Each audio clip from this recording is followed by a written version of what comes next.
everybody, it's day 16 of the 28-day Get Hired Challenge. Now stop me if you've heard this one before. You should build a home lab and research tools on your own. Yeah, that's just one of many common pieces of advice we're going to dig into today as we talk about non-traditional skills building for your cybersecurity career. Let's go.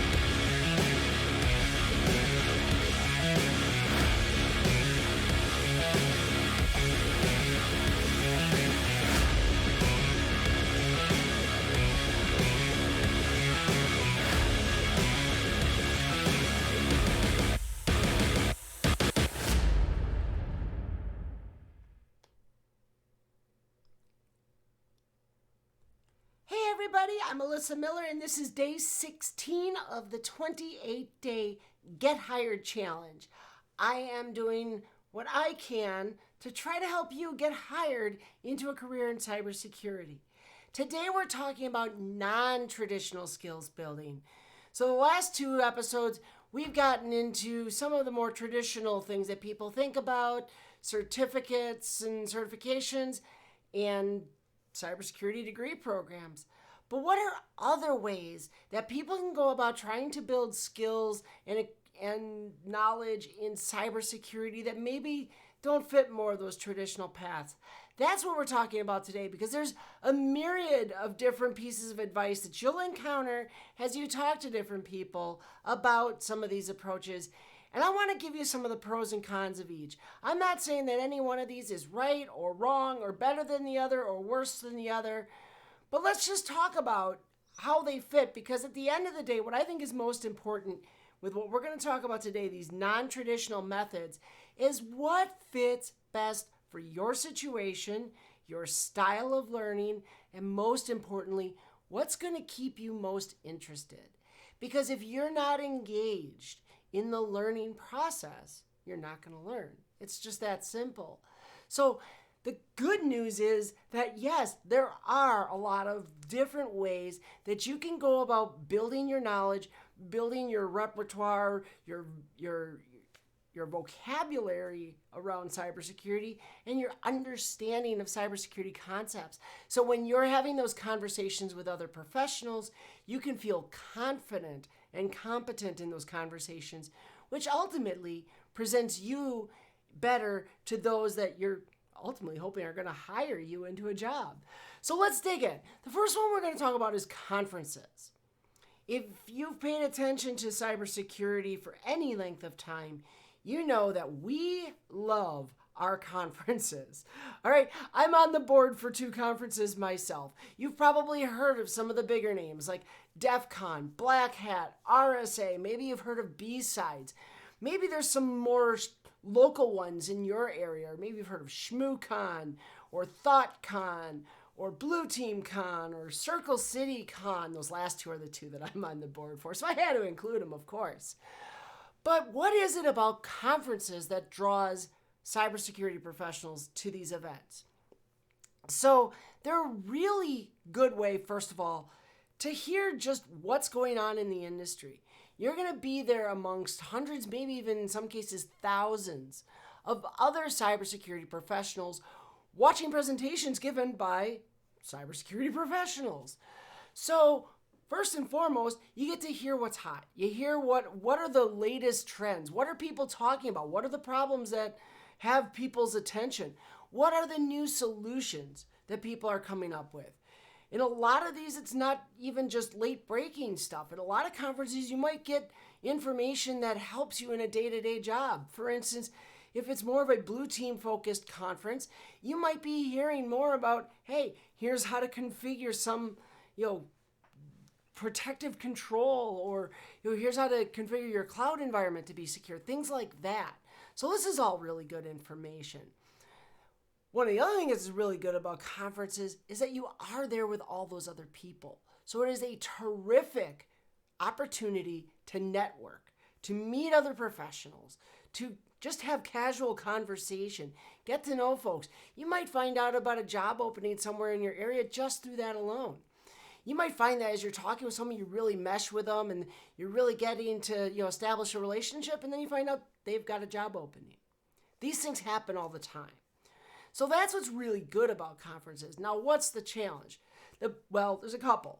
A lot of conferences aren't hybrid or virtual, right? So during COVID, a lot of them, a lot of different conferences went online. Everything was virtual through Zoom and whatever else, video conferencing they were using. But the reality is a lot of people are just tired of that. And we're getting back to what conferences were before in many cases, where it is an in-person event.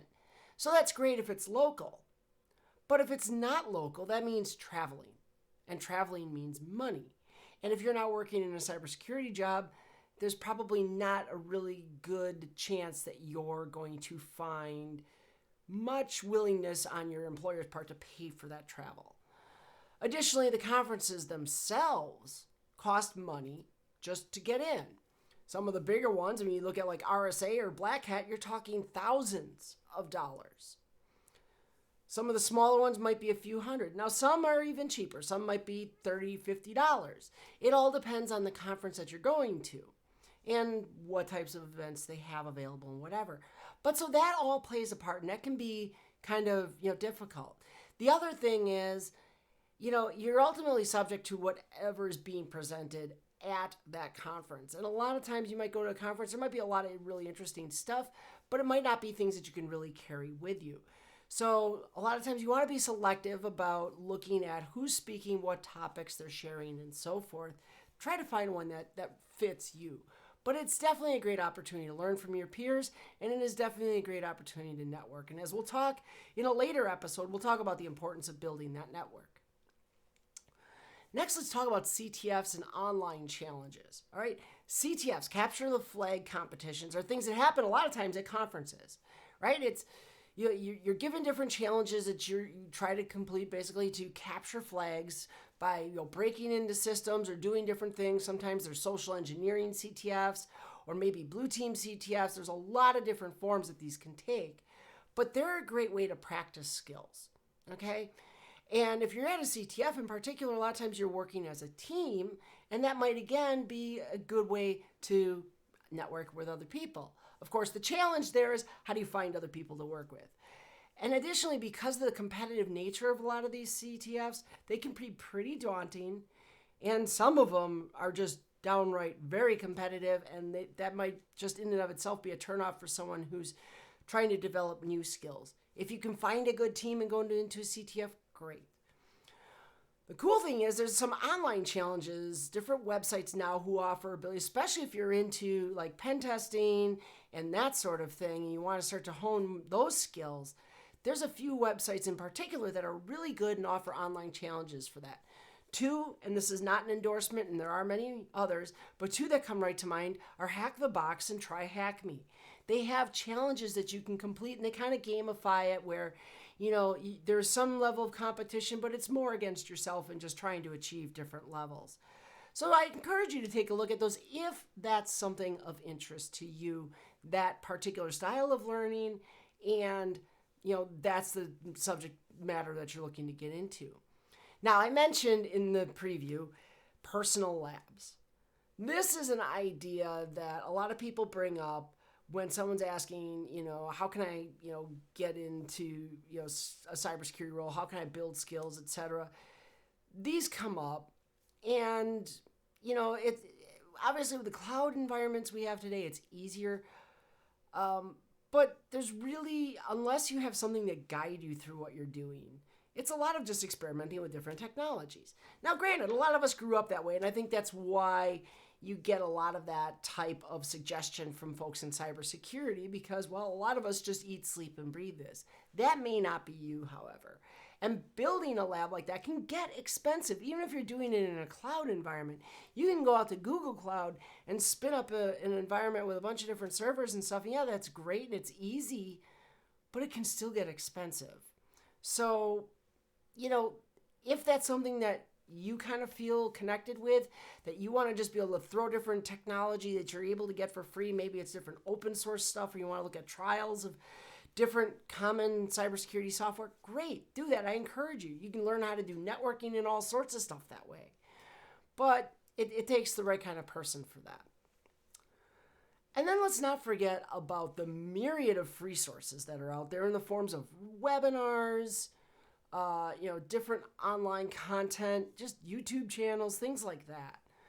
Those are great because you can get a lot of information from your peers, and most of that stuff is free. Literally, as I'm recording this right now, it's later in the day. Earlier today, I recorded a session for Bright Talk where we did a webinar talking about business information security officers and whatnot. But that's free content that anyone can watch. And when you find sites like that regularly produce webinars, those are great ways to learn from your peers, get different concepts, hear how people are talking about different problems and solutions. If you go to vendor websites, you can get different information from them as far as their products and how things work and how different companies might be applying their products. So that can help you understand what solutions you might want to employ in a company that you end up working for. And then even some of those certification bodies that we talked about a couple days ago, like ISACA and ISSA and others, they have webinars and things that they produce too. So check out those. Check out podcasts that are available all over the internet. There's hundreds of them. I have my own show that I do, a live stream every Wednesday. You can check out different things like that. Those are great free resources. And then finally, this is a really good one again for networking. That is finding local community meetups. DEF CON groups are a great option for this because DEF CON groups meet in all different cities. There's all different groups, right? There's, DC 608 and blah, blah, blah. They go by area code. So it makes it really easy to find. Those are great for getting together and just meeting with people. OWASP chapters, so if you're into web application security or AppSec in general, OWASP chapters in your local area can be a good way to meet with other people, find out where they're meeting. And if you're more, this is kind of old school, but InfraGard is another one. And there's lots of others. You can literally go out onto Meetup, the site, and look for different cybersecurity meetups. Pay attention to social media. You'll see people advertising different things. There's women in security groups. There's blacks in security groups. There's all sorts of different special interest groups around like Layer 8 which is social engineering and so forth. So you can look for those, but finding local meetups can be great ways to network. I don't know how much you're going to get in terms of actual skill building out of that, but you are going to be, again, interacting with other security professionals and security-minded folks. So hearing what people are talking about, being able to interact with them and share your ideas, all of that goes a long way toward building your ability to communicate effectively, competently, and confidently when you are looking at a cybersecurity career. So check these things out. There's a myriad of them, but don't feel like you're pigeonholed into building a lab or just going to conferences. Again, none of these are mandatory. Look for the things that speak to you. Experiment with different ones. If it doesn't feel right and you're not interested in it, forget about it. Try something else. Don't force feed yourself into something that you're just not feeling. There's too many options out there. So with that, I want to give away another book today, just like I'm doing every day. So I want to hear from you in the comments. I want you to tell me what's one thing you've tried or you intend to try if you haven't done any yet. What is one way that of all these things that we've covered, what's something you've done? Have you gone to a conference? Have you done an online challenge? Is there a podcast you really like listening to? That'd be great because you could share that with the other people who are commenting. But let me know. And as usual, I'll choose one random comment from below and you'll win a free copy of my book, Cybersecurity Career Guide. And also as a reminder, all this month from Manning Publications, you can get 35% off all of their titles. Just go to their website, manning.com, and enter that discount code you see there, or follow that link. It'll enter the code for you. Or better yet, just use your phone, scan the QR code. It's super easy, and I promise it's safe. So that's day 16. We're really digging in, and I'm going to do something really quick here that I haven't done along the way, but I want to let you guys know this because this is pretty exciting now. We're really getting into some meat and potatoes, if you will. Day 17, tomorrow, we're going to talk about mastering your resume. Then on the 18th, we're going to talk about how you choose and apply for different jobs. Day 19, we're talking about crushing the interview. How do you get through that interview process? Day 20, we're going to talk about what do you do when you get a job offer. And day 21, we're talking about that professional networking. So keep coming back. Keep coming every day of the 28-day challenge because I am here trying to help you get hired in cybersecurity. Take care. We'll see you tomorrow.